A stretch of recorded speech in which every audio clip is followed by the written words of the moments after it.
Hey, young adult serve team leaders and host homes. It's another great week in young adult ministry. We've got a lot to talk about, as well as a very important announcement for all of you host homes, life group leaders.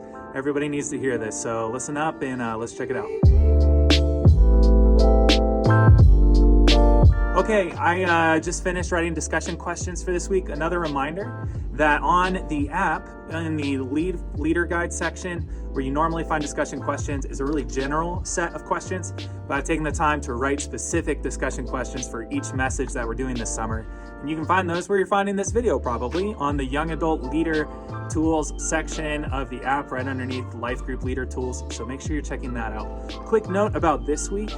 I would suggest for doing prayer at the very end, try to shift the dynamic this week. And if you're going to do normal prayer requests, maybe take 1 week off and instead create a time of group confession and prayer.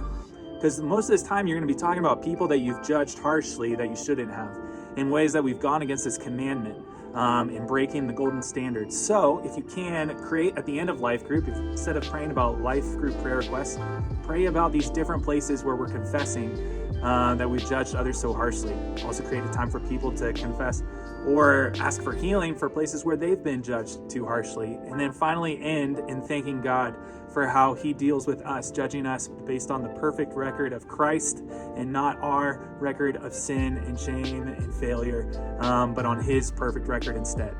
So create that kind of moment around your life groups. That's a brief note. Okay, one more announcement, and this is the big one.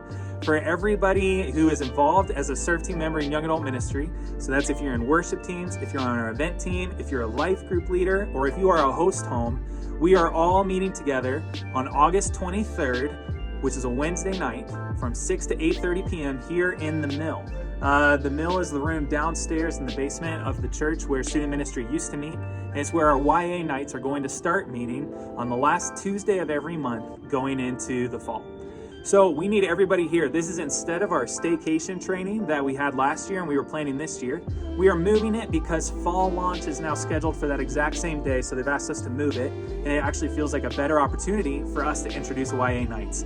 Cannot stress this enough. We need everybody there.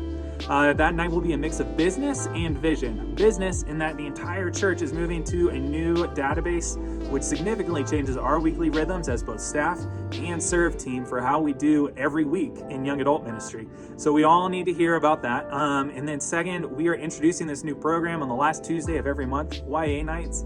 And we want to be able to share that with you, to show you what it's like so that you guys can help us lead the charge when it's time. So put it on your calendar, and please do not forget, August 23rd, 6 to 8:30 p.m. Cannot wait to see all of you guys there. Okay, now here's the section where you are just announcing things to the rest of your group. Here's a little bit of context. It's all here on the leader guide. The first one is Story Night. That is July 27th, Thursday night at the Life Center, not at Mission Hills, at the Life Center. Story Night will be a great night of both trivia led by Andrew Roth, but also telling stories of what God's doing in our lives, in our community. There'll be a dessert bar. I think we're gonna have some like Dutch Bros type kind of make your own coffee sort of thing. Decaf, of course. So make sure your entire life group is coming to that. It's during our group break week during the month. It's during that last week of July. So your group should have plenty of time to come and join us on Thursday night. That's from 7 to 8:30 at the Life Center. Okay, second thing, YA worship team interest dinner. That's for anybody who wants to serve in worship, either in youth or in young adults or even on main stage if you're not involved yet. But also if you are involved in serving, we want you there with us. Maddie is gonna lead it. It'll be at mine and Marcy's house. You can find the address when you RSVP at the link below. Please send that out so that anybody who's interested in joining those teams can be with us. Okay, third thing, Summer Fridays. You guys know the drill. They are still happening. We only have, I think, 3 more of these. So please announce it and let people know how to get involved and try to get your people there so that we can have a great time together with all of our life groups. Last thing, there is going to be an August life group break for all of our life groups. We take 3 bigger breaks of rest every year.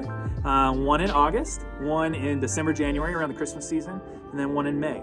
So make sure your group knows that this is coming. And I really ask you, because August is already getting crazy busy and the fall really gets crazy. Even if your group doesn't want to take the break, take the break. have somebody else plan fun events. Make sure that we are rested before we burn out so that we can launch into the fall together. There's going to be so much that's happening during that break anyway, between fall launch. Our YA nights would start on the 29th, and I believe there's some group link is in there. The CCU church fair is in there. It's a busy month for young adult ministry, so let's make life groups less busy. Okay, y'all, that was a lot of information. I'm so thankful for you. I love you, and I'm grateful that we get to serve Jesus together in this way. All right, have a great week.